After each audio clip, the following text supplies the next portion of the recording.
नमस्कार दोस्तों, मोहित study IQ centre में आपका स्वागत है। आज हम सीडीपी चाइल्ड डेवलपमेंट पेडागोजी से संबंधित महत्वपूर्ण क्वेश्चन देखेंगे जो सीटेट के आगामी परीक्षा जो जुलाई में होने वाली है उसके लिए महत्वपूर्ण होंगे। एक एक क्वेश्चंस जो है सीटेट के एग्ज़ाम्स को पैटर्न को ध्यान में रख करके जो है दिए गए हैं।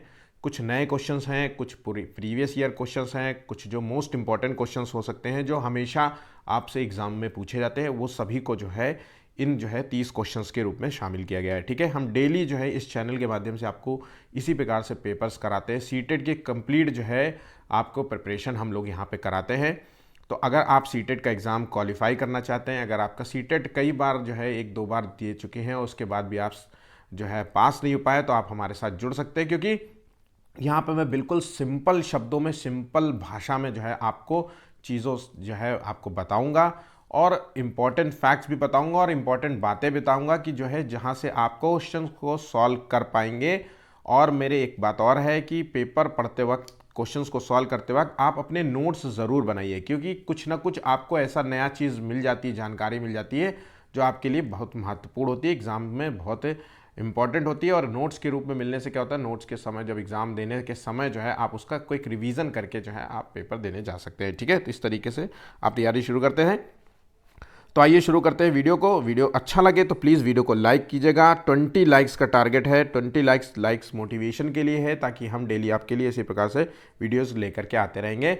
मैथ पेडागोजी का जो है शाम को आपको वीडियो अपलोड हो जाएगा। उसके बाद जो है एसएसटी का सामाजिक विज्ञान से संबंध में जो है आपको वीडियो मिलते जाएंगे। ठीक है, शेयर कीजिएगा, कमेंट कीजिएगा, और चैनल को सब्सक्राइब नहीं किया है तो प्लीज़ उसको भी सब्सक्राइब कर लीजिए। देखते हैं क्या क्वेश्चन है। विस्मृति कम करने का उपाय है। तो देखिए, जिन बच्चों की याददाश्त होती है कमज़ोर, बार बार भूल जाते हैं, पढ़ते हैं फिर भूल जाते हैं, फिर पढ़ते हैं फिर भूल जाते हैं, अक्सर ऐसा हो जाता है। तो जो विस्मृति होती है उसको कम करना हो अगर, तो हम क्या करेंगे, तो सीखने की कमी का जो है ये दर्शाता है। तो उपाय हमें ढूंढना है, तो कमी से संबंध में तो है नहीं, या सीखने की त्रुटिपूर्ण जो है विधि है, या आप जो भी सीख रहे हैं वो गलत तरीके से सीख रहे हैं इसलिए आपको जो है विस्मृति हो रहा है, मतलब आप जो है भूल जा रहे हैं चीज़ें, या फिर पाठ की पुनरावृत्ति। अगर उपाय की बात करें तो पाठ की किसी भी चीज़ का रिवीजन अगर आप करते जाएंगे तो आपको चीज़ें अक्सर याद रहेंगी। रिवीजन प्लस जो है राइटिंग, इसलिए कहा जाता है लिख लिख करके पढ़ना चाहिए। राइटिंग है ना, और वर्बल थोड़ा सा बोल के पढ़िए। तो बोलने से ध्यान जो है किताब में रहता है। मन में पढ़ेंगे तो इधर उधर भी दिमाग जा सकता है, कि मन तो इधर भी चला जाएगा, लेकिन आप जब पढ़ते हैं तो मन जो है उसी शब्द को पकड़ने की कोशिश करता है, इसलिए इधर उधर एक ही क्रिया होगी। या तो मन जो है पढ़ाई कर सकता है, या फिर मन सोच सकता है। सोचने की क्रिया में जो है बीच में एकदम से कुछ और भाव आ जाए, इसलिए रिवीजन होता है, राइटिंग होता है, और वर्बली बोल बोल करके पढ़ना। इन चीज़ों से अगर हम इन चीज़ों को सही से अपनाएं तो हम जो है विस्मृति को कम कर सकते हैं। मतलब अपने भूलने की जो क्षमता है हमारी, हमें चीज़ें याद नहीं रहती। अक्सर अक्सर बच्चे हम लोग जो है कहते हैं ना, यार मैं जो याद करता हूँ मैं भूल जाता हूँ, मैं अक्सर जो है याद तो करता हूँ लेकिन मुझे याद ही नहीं रहता चीज़ें, है ना। तो वो इसका यही वजह है कि वो एक तो ध्यान से नहीं पढ़ रहे होते हैं, है ना, रिवीजन नहीं करते। कई बार रिवीजन करना बहुत ज़रूरी होता है। उसके बाद जो है राइटिंग लिख लिख करके प्रैक्टिस करना चाहिए। ठीक है, चलिए नेक्स्ट क्वेश्चन देखते हैं। सीखने के संबंध में प्रतिक्रिया सिद्धांत में पावलोव ने जो है प्रयोग किया था। तो देखिए, सीखने से संबद्ध प्रतिक्रिया सिद्धांत में पावलोव ने जो है किस पर प्रयोग किया था, किस जानवर पे प्रयोग किया था। तो देखिए इसका सही आंसर है कुत्ते पर। कुत्ते पर इन्होंने जो है प्रयोग किया था। ठीक है, चलिए अगला क्वेश्चन देखते हैं। पियाजे के संज्ञानात्मक विकास का किस प्रकार वर्णन किया गया है। तो पियाजे के संज्ञानात्मक विकास, तो ये एक तो इंपॉर्टेंट बात हो गई कि पियाजे ने संज्ञानात्मक विकास का सिद्धांत दिया था, और इसके तहत इन्होंने 4 चरण दिए थे, और वो चारों चरण जो है क्रम रूप में होने चाहिए, और चारों चरण क्रम में होने चाहिए। उसकी एक जो एज है वो होती बताई गई है कि हर मतलब चरण की क्या एज है बच्चे, और हर एज के हर मतलब चरणों के जो है गुणों को भी बताया है पियाजे ने।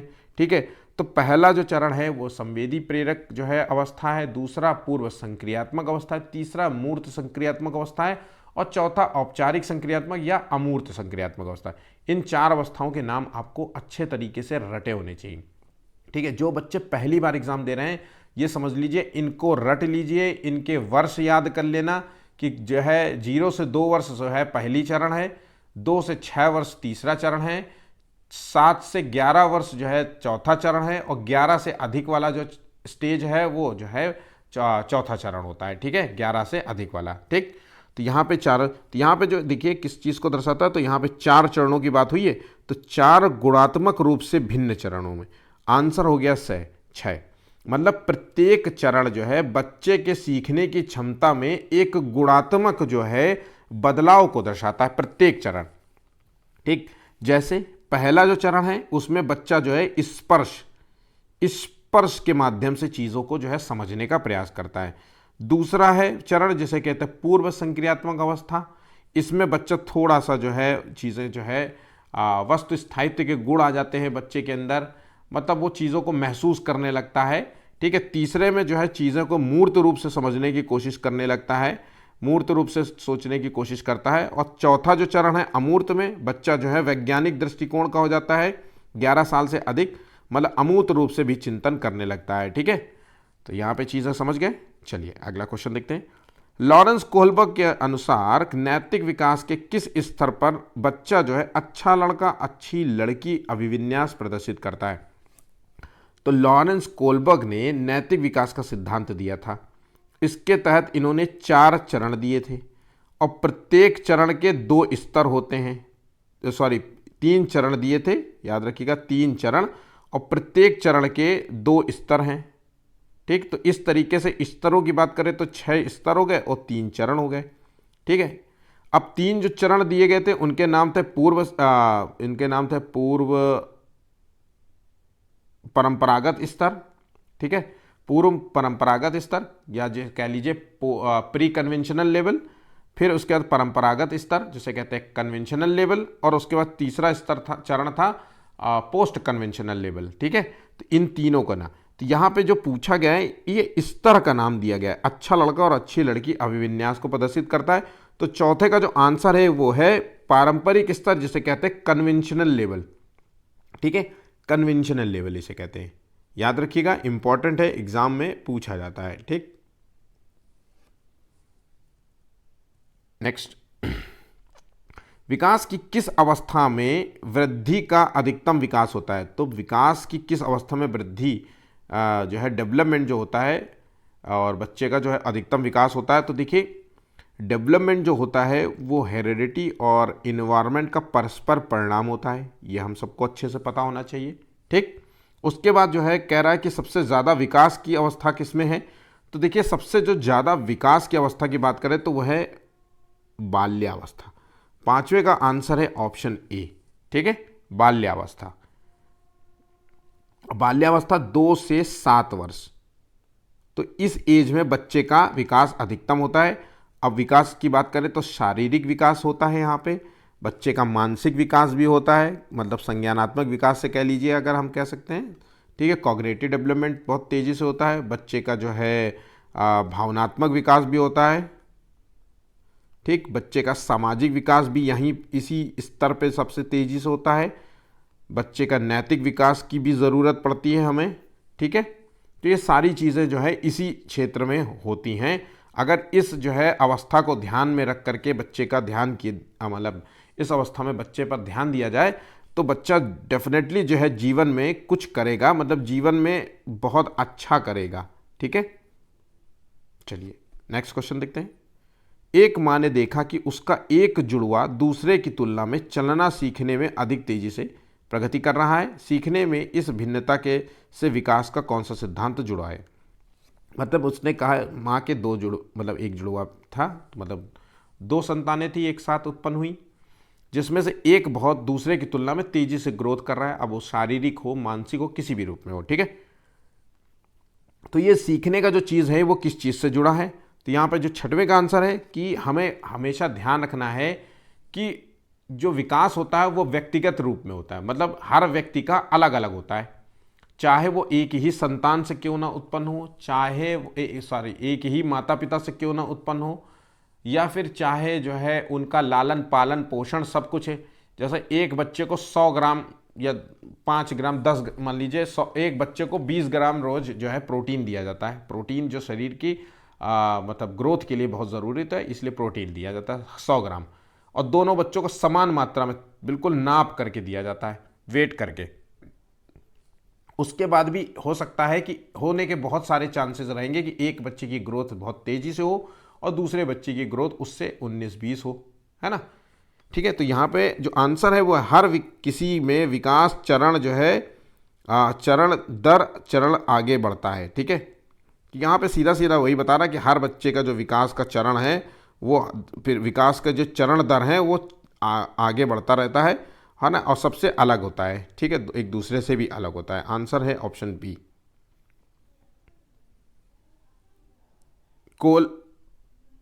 कोलबर्ग के सिद्धांत में पूर्व परंपरागत स्तर के अनुसार कोई नैतिक निर्णय लेते समय एक व्यक्ति निम्न में से किस ओर प्रवृत्त होगा। तो अगर कोलबर्ग के पूर्व परंपरागत स्तर की मतलब जो है अगर हम बात करें तो ये पहला स्तर है। ठीक है, पहला चरण है एक तरीके से, आप नोट कर लीजिए। तो पहले स्तर या पहले चरण में हम अगर बात करें तो यहाँ पे बच्चा नैतिक निर्णय लेते समय एक व्यक्ति, तो यहाँ पे हम सबको पता होना चाहिए इस चरण में बच्चे के अंदर नैतिकता होती ही नहीं है। जो भी नैतिकता मिलती है वो बाहर से मिलती है। ठीक है, बाहर से मिलती है। बाहर का मतलब है या तो माता पिता उसको देंगे या फिर वो किसी लालचवश में जो है नैतिकता की बात करने लगेगा। तो यहाँ पे जो 7वें का आंसर है वो है अंतर्निहित संभावित दंड की ओर। आंसर है ऑप्शन डी। ठीक है, यहाँ पे बच्चा जो है दंड का पालन करता है, मतलब पुरस्कार के लिए जो है नियमों को मानता है। ठीक है, पुरस्कार पाने के लिए नियमों को मानता है। ऑप्शन यहाँ पे डी हो गया। इसके जो 2 स्तर होते हैं वो दंड एवं आज्ञा पालन अभिविन्यास है और self interest and reward orientation इसे कहते हैं। ठीक है, चलिए अगला क्वेश्चन। एक विद्यार्थी दिए गए प्रश्नों को हल करने में चुनौती महसूस कर रहा है। लेव वाइगोस्की के अनुसार इस स्थिति में अध्यापिका को क्या करना चाहिए। तो वो प्रश्न को हल करने में चुनौती महसूस कर रहा है, तो लेव वाइगोस्की का नाम आया है। टीचर को क्या करना है, तो देखिए लेव वाइगोस्की ने सीखने के लिए कि बच्चा कैसे जो है बेहतर तरीके से सीख सकता है उसके 3 नियम दिए। तो एक तो था जिसे कहते हैं ZPD, क्या जानते हो क्या नहीं जानते हो, कि बीच का जो क्षेत्र होता है ना, वो ZPD होता है। दूसरा है MKO जिसे कहते हैं मोर नॉलेज अदर्स, आपसे अधिक नॉलेज वाला व्यक्ति आपके कार्य में मदद करेगा। ठीक है, आपके लिए वो कार्य, आप उस कार्य को उसकी बिना उसकी मदद के कर ही नहीं सकते।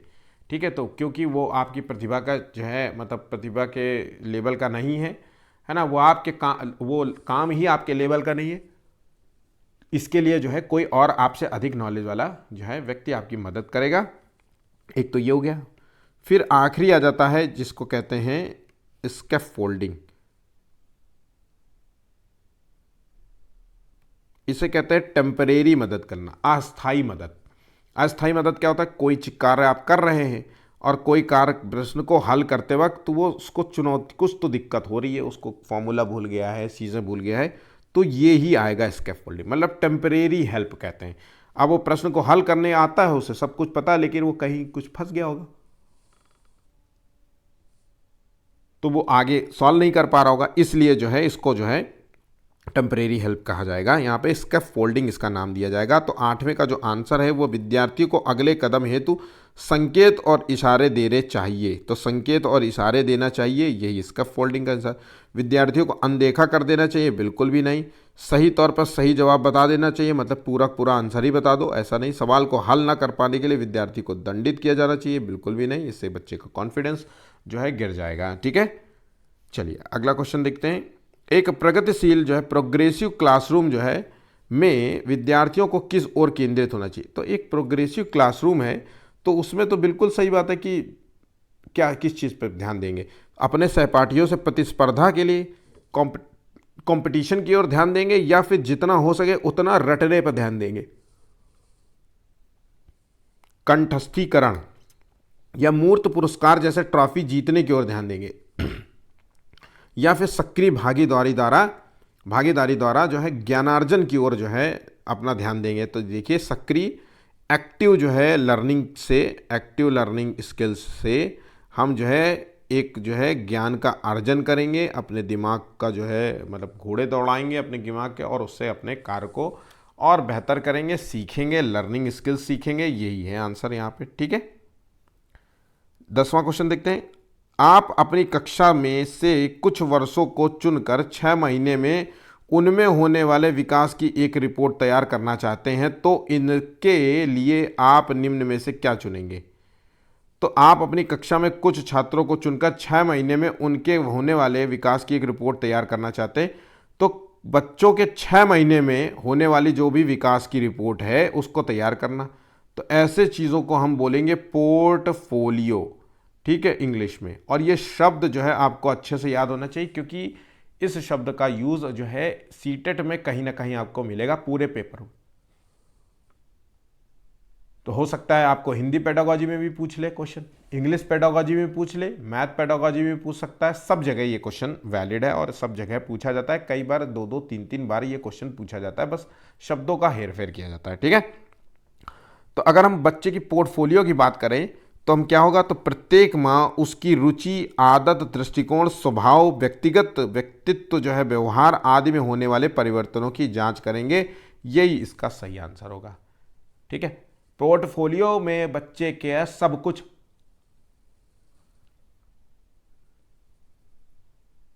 संपूर्ण जानकारी होती है, ठीक है। चलिए नेक्स्ट क्वेश्चन देखते हैं। वीडियो अच्छा लगे तो प्लीज़ वीडियो को लाइक कर लीजिए, शेयर कीजिएगा। चैनल को सब्सक्राइब नहीं किया है तो प्लीज़ चैनल को भी सब्सक्राइब कर लीजिए। एक अध्यापक को विद्यार्थियों में प्रचलित जेंडर रूढ़वादियों से किस प्रकार निपटना चाहिए। अब बच्चों के अंदर लड़का और लड़की में भेद करने वाली जो है स्टीरियोटाइप बातें करते हो, है ना, तू लड़की है तू मत कर, चल हट मैं कर लूँगा, ऐसे बातें अक्सर जो है क्लासरूम में या बाहर कलीग के साथ हो जाती हैं, ठीक है। तो इसको अगर निपटना है तो क्या करना होगा। तो अगर आपसे कहे कि तू लड़की है तो ये गेम क्रिकेट नहीं खेल सकती, तो उसको जो है क्रिकेटर्स के जो है नाम बताइए, जो महिला क्रिकेटर्स हैं जो खेलती हैं और उन्हें अच्छा नाम कमाया है, उनके नाम बताइए। अगर वो कहे कि जो है तू फाइट नहीं कर सकती, है ना, कुश्ती नहीं लड़ सकती, तो उसको जो है गीता फोगाट का नाम बताइए। और जो है उनका नाम है बॉक्सिंग के लिए जो है किसी और का नाम बताइए। इस तरीके से जो है हम उदाहरण दे सकते हैं, ठीक है। आप जो है लड़कियां अच्छी पुलिस वाली नहीं बन सकती, तो किरण बेदी का नाम बताइए। प्रथम पहली आईपीएस थी किरण बेदी, है ना, और अब तो न जाने कितनी हो गई हैं, आईएएस क्या आईपीएस क्या डीएम बन रही हैं, टीना डाबी और न जाने कितने, ठीक है। तो इस तरीके से है। तो ये यहाँ पे जो है अगर इस तरीके से निपटना होगा तो 11वें का जो आंसर है वास्तविक जीवन से संबंधित ऐसे उदाहरण प्रस्तुत करने चाहिए जो रूढ़वादियों को चुनौती देते हों। ऑप्शन यहाँ पे बी है। बच्चे जो है अनियंत्रित पैदा होते हैं और उन्हें सामाजिक होने की आवश्यकता होती है। बच्चे इस दुनिया में आनुवंशिक कोड के साथ आते हैं और उनकी नियति तय करते हैं। ये सामाजिक और सांस्कृतिक संदर्भ से बहुत प्रभावित होते हैं जिनमें वे बड़े होते हैं। तो देखिए बच्चे जो हैं, ये बिल्कुल सही जवाब है। बच्चे जो है समाज और संस्कृति से जो है जुड़े हुए होते हैं, है ना। इनकी भूमिका जो है यही तय करते हैं समाज किस समाज में रहेंगे और किस संस्कृति में रहते हैं। इसी से जो है इनके जो है बच्चे का विकास भी होता है, और इसी विकास यही इन्हीं से माध्यम से विकास या तो बेहतर होगा या तो प्रभावित मतलब कमज़ोर होगा। तो ये विकास को प्रभावित करता है, ठीक है। तो यहाँ पे आंसर है सी।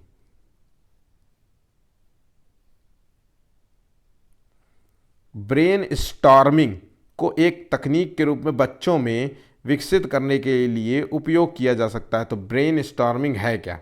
तो ब्रेन स्टॉर्मिंग का मतलब होता है दिमाग के घोड़े दौड़ाना, ठीक है। और अगर हम यहाँ पे बात करें तो अभिसारी सोच जो है वो ब्रेन स्टॉर्मिंग का नहीं बल्कि संकीर्ण सोच का, बहुत छोटी सोच का। यार मैं ना इससे ज़्यादा दूर जा ही नहीं पाता, इस तरीके की सोच का है ना। तो कुएं का मेढक टाइप समझ लो, ऐसा उदाहरण है ना कि तुम बड़े कुएं के मेढक हो, तुम्हारा ज्ञान बहुत जो है कम है ना, विस्तृत नहीं है, बहुत बड़ा नहीं है। अपसारी सोच होती है यहाँ पे। अपसारी सोच को जो है तकनीक माना जाता है यहाँ पे। ऑप्शन यहाँ पे डी होगा, ठीक है। रचनावादी कक्षा में एक टीचर की सबसे महत्वपूर्ण भूमिका क्या है? तो यहां पे देखिए आंसर क्या है 14वें का, ऑप्शन बी, सुनिश्चित करना कि प्रत्येक बच्चा अपनी क्षमता को सर्वोत्तम रूप से प्रकट करे, यही इसका मूल उद्देश्य होता है। ठीक, ऑप्शन यहां पे बी। नेक्स्ट, निम्नलिखित में से कौन सा सही मिलान वाला जोड़ा है? तो देखिए सही मिलान की बात कर रहे हैं हम। मूर्त संक्रियात्मक अवस्था, साधारण और वर्गीकरण करने की योग्य क्षमता वाला बच्चा, औपचारिक संक्रियात्मक अवस्था, कल्पनात्मक खेल,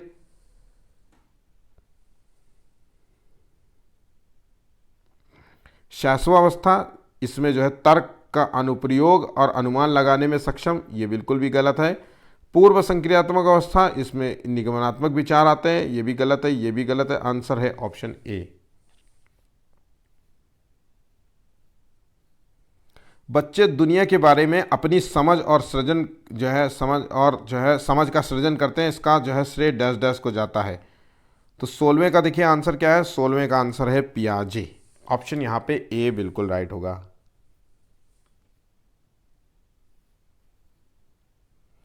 बुद्धि का द्विकारक सिद्धांत क्या है? तो बुद्धि का द्विकारक सिद्धांत किसने दिया था? तो पहला दिया था स्पीयरमैन ने। ठीक है, बुद्धि का द्विकारक सिद्धांत स्पीयरमैन का था। और इन्होंने माना था कि सभी प्रकार के मानसिक कार्यों में दो प्रकार की बुद्धि प्रयोग होती है, एक सामान्य बुद्धि और एक विशिष्ट बुद्धि। और हर व्यक्ति में ये दो बुद्धियां होती हैं। सामान्य बुद्धि में क्या होता है कि जो हम खाते हैं, पीते हैं, रोते हैं, सोते हैं, ऐसा हो गया। और जो है गेंड बुद्धि होती है, जो जो मतलब जो विशिष्ट बुद्धि होती है, वो जो है विशिष्ट योग्यता पर आधारित होती है। वो जो आप गेन करते हैं, ठीक है, जो आप सीखते हैं, ठीक, जैसे मैथ हो गई, मैथ आपने सीखी, आपने म्यूज़िक सीखा, ठीक है, आपने गणित सीखा, ठीक है, आपने जो है हिंदी भाषा में पकड़ सीखी, जर्नलिस्ट जो जिस तरीके से भाषा का प्रयोग करते हैं। ठीक, आंसर है यहाँ पे डी। डैश डैश डैश स्थूल गत्यात्मक कौशल का उदाहरण है। तो डैश डैश डैश स्थूल गत्यात्मक कौशल का उदाहरण है। तो ये भागना, पकड़ना, आरी तिरछी रेखाएं खींचना, निचोड़ना। तो ऑप्शन देखिए यहाँ पे ऑप्शन है ए, ऑप्शन है ए, भागना। ठीक है,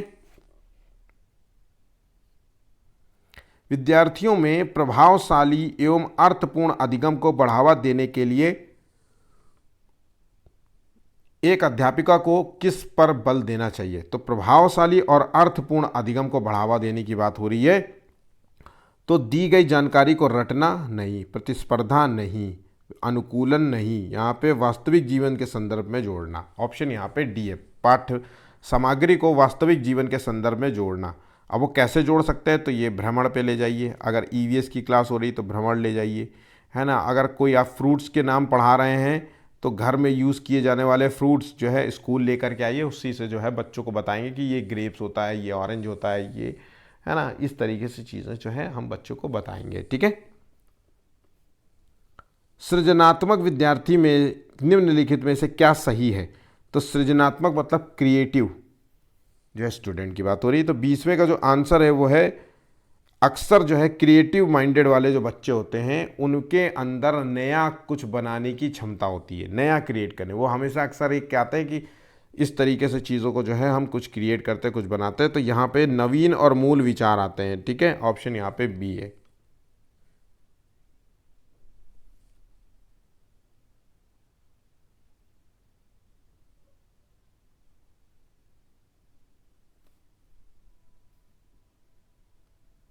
नेक्स्ट, एक प्रगतिशील कक्षा में अधिगमकर्ताओं को किस तरह समझा जाता है?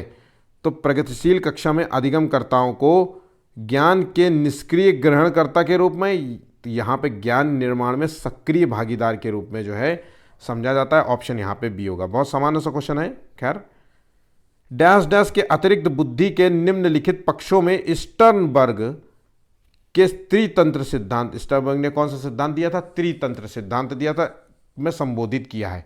तो यहाँ पे देखिए त्रितंत्र सिद्धांत में संदर्भगत या फिर कह लीजिए व्यवहारिक बुद्धि, दूसरा है नाम है रचनात्मक बुद्धि, तीसरा है जिसे कहते हैं विश्लेषणात्मक बुद्धि।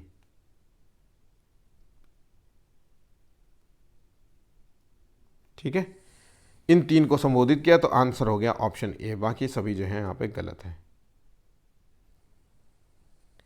रचनात्मक बुद्धि में बच्चे के अंदर जो है नए विचारों का जो है संचार होता है, और विश्लेषणात्मक होता है किसी भी समस्या का समाधान करता है, उस समस्या का मूल्यांकन करता है, फिर उसका समाधान भी करता है। ठीक है, विश्लेषण करता है, एनालिसिस करता है। अधिगम की प्रकृति डैश डैश और डैश डैश है, तो अधिगम जो है कि प्रकृति जो है सक्रिय है एक तो, और दूसरी जो है सामाजिक है। तो ऑप्शन यहाँ पे ए है। अधिगम जो होता है वो एक्टिव रूप में होता है, अगर आप कुछ सीखना चाहते हैं तो आपको एक्शंस करने पड़ेंगे, पढ़ोगे, मुंह से बोलोगे तभी तो सीखोगे, तो सीखोगे तो सक्रिय रूप से और सामाजिक रूप से भी सीखोगे। ठीक है, समाज में, क्योंकि बच्चे का, वाइगोस्की ने पहले ही कहा है कि बच्चे का जो डेवलपमेंट होता है वो समाज और वाइगोस्की से संबंधित होता है। तो यहाँ पे आंसर है ए। पियाजे के अनुसार 2 से 6 वर्ष के बीच का बच्चा संज्ञानात्मक विकास की किस अवस्था में है? तो देखिए 2 से 6 वर्ष मतलब 0 से 2 वर्ष तो है मूर्त संवेदी प्रेरक अवस्था, तो 2 से 6 वर्ष जो है पूर्व संक्रियात्मक अवस्था, और अमूर्त संक्रियात्मक अवस्था 6 से 7 से मतलब 11 वर्ष मान लीजिए, और अमूर्त जो है 11 से अधिक वर्ष मान लीजिए। ठीक है, चलिए अगला क्वेश्चन देखते हैं। दौड़ते हुए स्कूल जा रहा था राम का भाई वाक्य में क्या है? तो दौड़ते हुए स्कूल जा रहा था राम का भाई, ये वाक्य विन्यास की दृष्टि से सही नहीं है, सही है, लेकिन अर्थ विन्यास की दृष्टि से गलत है। तो यहाँ पे देखिए वाक्य विन्यास की दृष्टि से गलत है, लेकिन अर्थ के रूप में ये सही है। अर्थ तो सही निकल रहा है, दौड़ते हुए स्कूल जा रहा था राम का भाई, बिल्कुल सही है ना, लेकिन व्याकरणिक नियमों की दृष्टि से बात करें तो ये गलत होगा। ठीक है, वाक्य विन्यास की दृष्टि से बात करें तो ये गलत ही होगा। ठीक है, चलिए अगला क्वेश्चन देखते हैं। शिक्षार्थियों द्वारा की गई गलतियां और त्रुटियां जो होती हैं वो क्या होती हैं? तो वो असफलता के सूचक होती हैं, या फिर उनके चिंतन को समझने के अवसर के रूप में देखी जानी चाहिए, कठोरता से निपटाई जानी चाहिए, या बच्चों को कमजोर और उत्कृष्ट जो है चिन्हित करने के अच्छे अवसर है। तो यहाँ पे आंसर है ऑप्शन बी। नेक्स्ट, आपकी कक्षा का एक छात्र जो है पढ़ने में बहुत तेज है, वो 7वीं कक्षा में होते हुए भी 10वीं के क्वेश्चंस को आसानी से समझ लेता है, उसकी इस वैयक्तिक विभिन्नता का कारण है? तो उसकी ये वैयक्तिक विभिन्नता का जो कारण है वो है उसके संज्ञानात्मक विकास। हर बच्चे का संज्ञानात्मक विकास अलग होता है, और जो विकास प्रभावित होता है बच्चे का वो है हेरिडिटी और इन्वायरमेंट से प्रभावित होता है। ठीक है, तो आंसर हो गया ऑप्शन बी। इंपॉर्टेंट क्वेश्चन है, ध्यान रखिएगा, सीटेट में कई बार भी क्वेश्चन पूछा गया है पर थोड़ा सा डिफरेंट तरीके से। ठीक है, 28वां क्वेश्चन है, वंचित वर्ग की पृष्ठभूमि बच्चों को शिक्षा प्रदान करने के लिए टीचर को चाहिए कि, तो उन्हें जो है उनके बारे में अधिक जानकारी जुटाने का प्रयास करें और उन्हें कक्षा में आने वाली चर्चाओं में शामिल करें, या फिर उन्हें कक्षा में अलग बिठाएं, या फिर उन पर ध्यान न दें क्योंकि वे दूसरे विद्यार्थियों के साथ अंतःक्रिया नहीं कर सकते, वे बहुत सारे लिखित कार्य उनको दे दे। तो देखिए बच्चों को शिक्षा प्रदान करने के लिए एक टीचर को उनके बारे में अधिक से अधिक जुटानी चाहिए, जानकारी जुटानी चाहिए, और फिर जो है कक्षा में होने वाली चर्चा में उसको शामिल करना चाहिए। ऑप्शन यहाँ पे ए है। ठीक, 29वां क्वेश्चन है, निम्नलिखित में से कौन सा व्यवहार जो है बच्चे की अधिगम निर्योग्यता को पहचानता है? तो अधिगम अपमानजनक व्यवहार नहीं, बी को बच्चा डी लिख रहा है, वाज को सा लिख रहा है, 21 को 12 लिख रहा है, यही उसके अधिगम निर्योग्यता की पहचान है। और यहाँ लिखना है तो मतलब डिस्ग्राफिया है। ठीक है, बच्चे को डिस्ग्राफिया है। अब ये दूर कैसे होगा? तो एक एज के बाद ये अपने आप समाप्त हो जाती है। 5 से 6 वर्ष तक आते आते बच्चे का जो है लिखना जो है आ जाता है, और बच्चे को अगर आप पढ़ाते हैं तो सही से चीज़ों को बता भी पाएगा। ठीक है, तो यहाँ पे ध्यान रखिएगा, ऑप्शन यहाँ पे बी होगा। आखिरी क्वेश्चन है, निम्नलिखित में से कौन सा मूल्यांकन सेशन के समाप्ति के बाद होता है या सेशन के अंत में होता है, सत्र के अंत में होता है? तो देखिए आंसर है योगात्मक मूल्यांकन। ऑप्शन यहाँ पे ए होगा। योगात्मक मूल्यांकन का संबंध जो है वो सेशन के आखिरी में होने वाले जो है मतलब वो आखिरी में किया जाता है। ठीक है, ऑप्शन यहाँ पे ए होगा। इस प्रकार से 30 जो है इंपॉर्टेंट क्वेश्चन समाप्त हो गए हैं। प्लीज़ वीडियो को लाइक कीजिएगा, शेयर कीजिएगा, सब्सक्राइब करिएगा। आज के लिए बस इतना ही, धन्यवाद।